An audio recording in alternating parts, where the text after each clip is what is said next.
You are watching Poonch Live. लेकिन मैं ये दावे के साथ कहता हूँ, जो मैं एलिगेशन लगाऊंगा, मैं एक बात और कहना, जो मैं एलिगेशन लगाऊंगा अगर ये मैं साबित करने में फेल हो जाता हूँ तो सरकार मेरे खिलाफ कोई भी कानूनी कार्रवाई कर सकती है।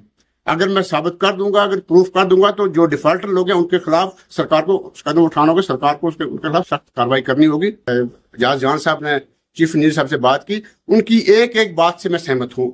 एमएलए साहब की उन्होंने तो ऐसे वो ब्रीफ किया, उनको ऐसे बताया कि जैसे हर लाइन पे हर जगह पे ये खुद गए, और वाकई ही वो फैक्ट है। जो एजाज जान साहब ने कहा है वो बिल्कुल फैक्ट है। ऐसी पूरी स्कीम जो है टोटली फेल है। दिन से हमने सरकार से गुहार लगाई लेकिन बहुत कम सुनवाई होती है। आज मैं मुख्तार आपको बताता चलूं कि मुझे ये कहना में जरा भी शशोपाई नहीं है कि जो भी सेंटर स्पॉन्सर्ड स्कीम्स हैं वो बराए नाम है, उनका जमीनी सतह पर जो है उनका कोई भी रिजल्ट नहीं है, कोई आउटपुट नहीं है। उसमें आप बहुत सारी स्कीम्स हैं, लेकिन मैं इस वक्त आपको जो जेजेएम स्कीम जो है और सौभाग्य स्कीम जो खत्म हो गई है 31/3/2022 को जो खत्म हो गई थी, या आज जो स्कीम चल रही है उनके ताल्लुक से मैं आपको बात करूंगा कि जैसे कि सरकार की जो सौभाग्य स्कीम थी वो अक्टूबर 2017 में उन्होंने लॉन्च की थी, और 31 मार्च 2022 को डिपार्टमेंट से ही फीडबैक लेने के बाद उनकी रिपोर्ट पर 100% अचीवमेंट जो टारगेट उन्होंने अचीवमेंट किया है उसकी बिना पर वो 31/3/2022 को स्कीम जो है वो क्लोज हो गई थी। एक बार मैंने एक आरटीए लगाई अपने एग्जिन साहब पुंछ को जो पीडीडी के थे, तो उनसे मैंने पूछा कि जो सौभाग्य स्कीम के तहत आपने कितना काम किया है, कितना टारगेट आपने अचीव किया है। तो उनने आरटीए के जवाब में मुझे ये कहा कि 100% जो टारगेट हमने अचीव कर दिया है, अब हमारी स्कीम जो है वो क्लोज होने जा रही है। लेकिन मैं ये वसूख से कहता हूँ और यकीन से कहता हूँ कि सौभाग्य स्कीम जो है वो मैक्सिमम वो फेल हो चुकी है, क्योंकि हमारी पंचायतें, 2 पंचायतें हमारी, जैसे गांव माड़ा है उसकी 2 पंचायतें, माड़ा ए और माड़ा बी, और वहां पर इस वक्त भी सौभाग्य स्कीम के तहत जो है 10% काम भी नहीं हुआ है। यानी कि सरकार एक तरफ कह रही है कि जितने भी अनइलेक्ट्रिफाइड एरिया, रूरल एरिया में अनइलेक्ट्रिफाइड एरिया थे उनको हमने इलेक्ट्रिफाइड कर दिया है, और जो अर्बन एरिया में जो भी पुअर लोग थे, गरीब लोग थे, जो इकोनॉमिकली पुअर थे, उनको भी हमने इलेक्ट्रिफिकेशन से जो हमने उसको मुस्तफीद किया है। लेकिन टोटली गलत है, कोई फायदा नहीं हुआ है। हमारे वहां पे आप देखें कि इस वक्त भी ये टेक्नोलॉजी इतनी एडवांस है, यहाँ पे हमारे हिंदुस्तान जो हमारा बड़े चांद पे छू रहा है, इस वक्त लोग चांद पे जा रहे हैं, वहां हमारा गाँव है जो इस वक्त बिजली की लाइट के लिए तरस रहा है। लोगों ने आज भी लकड़ी के अपने इम्प्रोवाइज किए हुए हैं खंबे, छोटे छोटे खंबे लगा के वहां पे तारें लगाई हुई हैं। लोगों ने आज भी पेड़ों के साथ वो बांधी हुई हैं, तारें बांधी हुई हैं, मैं आपको दिखाऊंगा वो भी। तो इस वक्त वहां पे कोई जो पोल लगे थे उनके साथ अभी तार की कोई कनेक्टिविटी अभी नहीं हुई है। तो जो सौभाग्य के तहत जो ट्रांसफार्मर गए थे, 6 साल हो गए वहां पे ट्रांसफार्मर पड़े हुए हैं जमीन पर, वो भी आपको बताऊंगा। पोल्स लगे हुए हैं, पोल पर कोई तार नहीं लगी है, और जो पता नहीं गवर्नमेंट के पास इतना फालतू पैसा है कि तो गरीब लोगों को दो, गरीब लोगों की आप करो, जो छोटे लोग परेशान हैं। तो सौभाग्य वाला जो ट्रांसफार्मर है 2017-18 में वो जमीन पे पड़ा था, अभी तक वहीं पड़ा हुआ है, कोई उसको उठा के वहां पे इंस्टॉल नहीं किया गया है। उस एरिया के लोग इतने तरस रहे इस वक्त, वो जो होती है ना वो लकड़ियां होती हैं जिनको वो जलाते थे पहले, कदीम जमाने में लोग जलाते थे, आज भी वो लोग वही जला रहे हैं।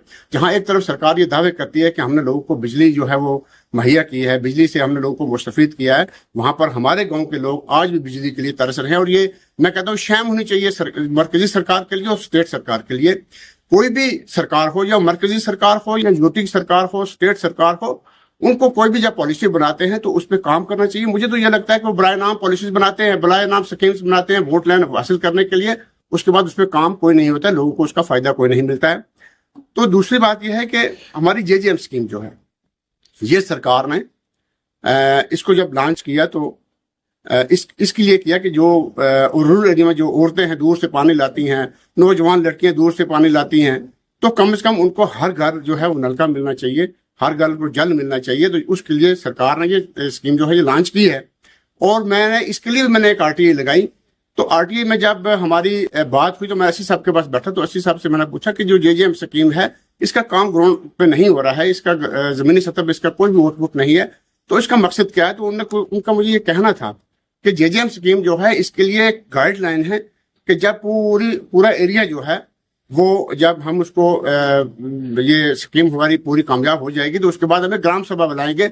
उस ग्राम सभा के अंदर अगर एक बंदा भी ये कह देगा कि मुझे नलका नहीं मिला है, मुझे पानी नहीं मिला है, मेरी पानी की सप्लाई मेरे पास नहीं है, तो समझो कि स्कीम फेल है। लेकिन मैं ये दावे के साथ कहता हूँ, जो मैं एलिगेशन लगाऊंगा, मैं एक बात और कहना, जो मैं एलिगेशन लगाऊंगा अगर ये मैं साबित करने में फेल हो जाता हूं तो सरकार मेरे खिलाफ कोई भी कानूनी कार्रवाई कर सकती है। अगर मैं साबित कर दूंगा, अगर प्रूफ कर दूंगा, तो जो डिफॉल्टर लोग हैं उनके खिलाफ सरकार को कदम उठाना होगा, सरकार को उनके खिलाफ सख्त कार्रवाई करनी होगी। तो मैं जैसे जम्मू कश्मीर के अंदर 19 लाख समथिंग जो है उन्होंने कहा कि ये हाउस होल्डर जिनको हमने ये जीजेएमटी स्कीम के पानी देना है, उसमें से 15 लाख उन्होंने कह दिया कि हमने दे दिए पानी, इनको हमने इससे बेनिफिट हमने दे दिया इनका। लेकिन मुझे लगता है कि अगर जो 80.85% है शायद, इतना ना ये कहा है कि हमने इतना अचीव कर दिया टारगेट, तो इसका मतलब यही है कि हमारा, बाकी तो स्टेट में हो गया होगा लेकिन हमारा डिस्ट्रिक्ट जो है वो अभी हमने नहीं किया है। जो 19% बचा है वो हमारा ही डिस्ट्रिक्ट बचा है जिसमें काम जेजीएम का नहीं हो रहा है। और जहां पे जो काम हुआ है वहां पे बिल्कुल पाइपें जो है बिल्कुल जमीन के ऊपर जा रही हैं। कोई जमीन जो है, जमीन के अंदर ना पाइपें जो है दबाई नहीं है जैसे ये उनको मतलब जमीन के अंदर पाइपें करनी चाहिए थी। और जो टैंक बने हैं वहां पे बिल्कुल सब स्टैंडर्ड मटेरियल लगा है। और एक टैंक जो था, मैंने एग्जिन साहब को मैंने लिखा कि वहां पे एक टैंक जो है बना है, वाटर टैंक बना है, वहां पे लोकल नाले का मटेरियल वहां पे यूज हुआ है, आप उसको फिल फोर जो है उस पर कार्रवाई करो, उसको डिसमेंटल करो। इन्होंने यहाँ से टीम भेजी, वहां उसको आप तोड़ा। मैंने इनको दोबारा पूछा तो इन्होंने कहा कि हमने उसको डिसमेंटल कर दिया। मुझे रिटर्न में उन्होंने लिख कर दिया कि हमने डिसमेंटल कर दिया है, लेकिन जब मैं फिजिकली वहां पे गया तो कोई डिसमेंटल नहीं हुआ था। वो उसको उन्होंने सुराख किए हुए थे, 4-5 सुराख किए थे। वो इसलिए किए थे कि जब ये मामला थोड़ा सा ठंडा हो जाएगा हम इसी को मसाला लगा के होल में इसी टैंक को यूज करेंगे। अभी तक वहां पे दूसरा टैंक नहीं बना है। अगर वो उसको होल किए हैं, उन्होंने तोड़वाया है अगर, तो इट मीन्स कि वो गलत मटेरियल लगा है। अगर वो सही लगा था तो उसको तोड़ा क्यों उन्होंने? ठीक है। उसके बाद जो पाइपें वहां पे हमारे गांव के अंदर जो बिछी हैं, 10% पाइपें, ज्यादा नहीं बिछी है, 10% पाइपें जो बिछी हैं वो बिल्कुल जमीन के ऊपर हैं। वहां पे बर्फानी एरिया है, वहां पे जब सर्दियां, वहां पे सर्दियों में टेम्परेचर वहां पे 30-30 चला जाता है, 30-35 चला जाता है, तो वो कोरे की वजह से वो पाइपें फट जाती हैं। वहां पे वो लाइन कामयाब नहीं होती है, वो स्कीम कामयाब नहीं है, पाइपें नहीं दबा रहे हैं। मैंने एग्जिन साहब भी बात की, मैंने AWE सर से भी बात की, मैंने जेई साहब से भी बात की, मैंने कॉन्ट्रैक्टर जो ओम साई कॉन्ट्रैक्टर जो है वो फायर की फर्म है, उनको क्या लगा हमारे वहां ये काम करेंगे या नहीं करेंगे, उनसे भी मैंने बात की। एक बार नहीं, सैकड़ों बार बात की, लेकिन उनके कान के पास से जूं तक नहीं रेंगती है। इस वक्त हमारे वो लोग अभी पानी के लिए तरस रहे हैं। जो पुरानी लाइनें जो हमारी बिछी थी, जो जिससे पानी वो लोकल वहां पे उन्होंने लगाया हुआ था, वो पाइपें न जाया करते। और मैक्सिमम पाइपें जो वो पुरानी लगा रहे हैं, नई पाइपें बड़ी कम जा रही हैं।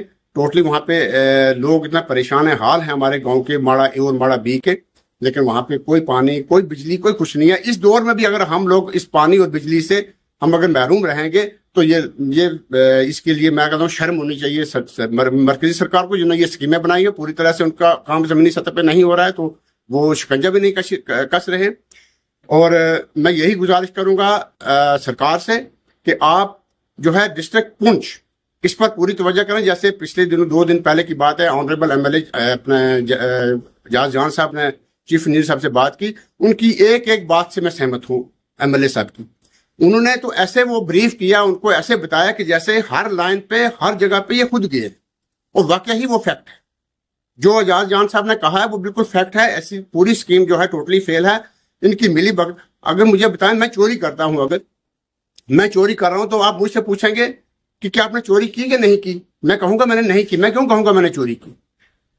हाई अथॉरिटीज जो है वो अपने ही डिपार्टमेंट से फीडबैक लेती हैं, अपने डिपार्टमेंट से रिपोर्ट लेती है, क्या काम हुआ या नहीं हुआ। वो कैसे बताएंगे हमने काम नहीं किया? मैं ये कहता हूं कि वहां पे 10%, 15%, 20% तक भी काम नहीं हुआ होगा। अच्छा, लोगों की वहां पे जो वेजेस हैं वो नहीं मिलते, जो लोग मजदूर वहां पे काम करते हैं उनको वो नहीं मिलते हैं, तो वो काम कैसे करेंगे वो लोग? तो मेरी ये गुजारिश है सरकार से कि आप JGM स्कीम जो है इस पर पूरी एक टीम बनाई जाए, इस पर पूरी एक इंक्वायरी की जाए, इनिशिएट की जाए। अगर इसमें हम लोग गलत साबित होते हैं तो हमारे खिलाफ कार्रवाई होनी चाहिए।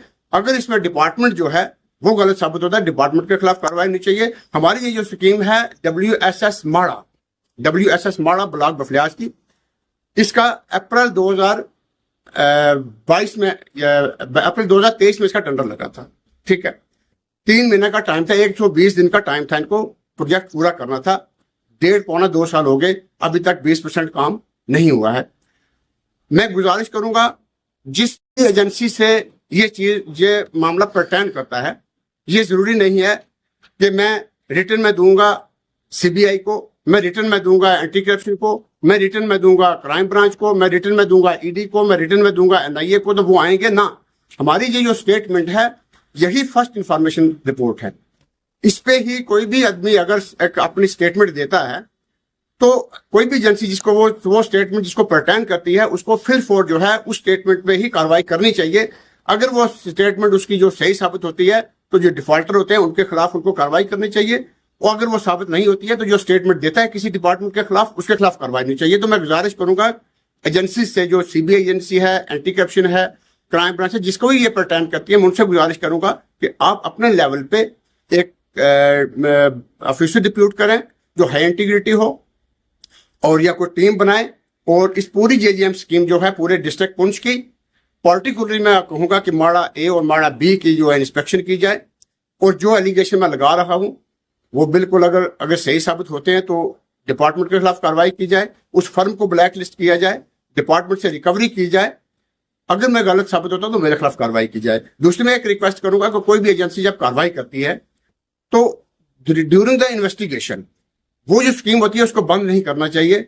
मैं उनसे रिक्वेस्ट करूंगा कि जैसे मैं मेरी इस जेजीएम स्कीम पे या सौभाग्य पे या बिजली का कोई भी काम है, अगर उस पर कार्रवाई होती है तो जब कार्रवाई शुरू होगी किसी एजेंसी के तो काम बंद हो जाएगा। वो काम बंद होने से वहां के लोग सफर होते हैं। मैं ये गुजारिश करूंगा कि जब कार्रवाई हो तो काम चलता रहना चाहिए, काम बंद नहीं होना चाहिए, ताकि लोग भी उससे फायदा उठा सकें, लोगों के काम भी हो सके और कार्रवाई भी उधर से चलती रहे। एंड में जब साबित हो जाएगा कि कौन गलत है कौन सही है, उस पर वो अपना जो है एक्शन करेंगे। तो मैं यही एक बात फिर आपके माध्यम से ये रिक्वेस्ट करता हूं सरकार, एलजी सरकार से, उमर अब्दुल्ला साहब जो हमारे ऑनरेबल चीफ मिनिस्टर हैं जम्मू कश्मीर यूटी के, मैं उससे गुजारिश करूंगा कि आपने बड़े वादे किए हैं कि हम फ्री बिजली देंगे, हम फ्री पानी देंगे, तो अभी तक तो हमें कोई उसका आउटपुट मिला नहीं है। तो आप ही वहां से अपने सेक्रेटरीट से जो है एक सर्कुलर निकालें इस जेजीएम स्कीम पे, और जो सौभाग्य स्कीम जो खत्म हो गई है उस पर भी एक तहकीकात होनी चाहिए कि क्या वाकया ही लोगों को बिजली मिली है, पानी मिला है या नहीं मिला है। अगर नहीं मिला है तो क्यों नहीं मिला है, उस पर कार्रवाई हो। बिजली के लिए हमारे पीआरआई जो फंड्स थे उसमें कैपेक्स बजट में से एक पंचायत से भी 2021-22 में पैसा दिया गया, उसका भी कोई एक्सपेंडिचर नहीं हुआ ग्राउंड पे, उन्होंने कोई काम नहीं किया, वो पैसा कहाँ गया उसकी भी इंक्वायरी होनी चाहिए। और उसके बाद जो करंट फाइनेंशियल ईयर है इसके लिए माड़ा बी से जो है वार्ड नंबर 1, वार्ड नंबर 3 और वार्ड नंबर 6 के लिए जो है बिजली के लिए पैसा दिया गया। उसके टेंडर भी लगे थे और टेंडर ओपन भी हो चुके हैं, किसी कॉन्ट्रैक्टर को निकले भी हैं, वो अभी तक वो काम स्टार्ट नहीं कर रहा है। मैंने एडब्ल्यू साहब से 3-4 बार मैंने रिक्वेस्ट की कि ये लैप्सेबल स्कीम है, कैपेक्स बजट जो है ये लैप्सेबल होती है। अब जिस कॉन्ट्रैक्टर को ये टेंडर निकले हैं तो उसको कम से कम वो काम अपना करना चाहिए। तो उन्होंने कहा बस 1 दिन मुझे दे दो, 2 दिन दे दो, लेकिन अभी तक वो काम स्टार्ट नहीं हो रहा है। अब ये एंडिंग जो मार्च है, जो इसके बाद तो ये फंड्स खत्म हो जाते हैं, लैप्स हो जाते हैं, तो ये डेलिबरेटली लैप्स कर रहे हैं। अगर डिपार्टमेंट वाले भी इसको लैप्स कर रहे हैं तो ये डिपार्टमेंट की फिर कोई मिली बात हो कि मुझे ये कहने में कोई परेशानी नहीं है। तो वो काम भी जो है वो जल्द से जल्द उसका भी होना चाहिए। वो जो बाकी जो हमारी ग्रीवेंसेस जो मैंने बताई हैं जी पानी के मसले में और जो हमारी बिजली के मसले में, ये हमारी जल्द से जल्द जो है जी हल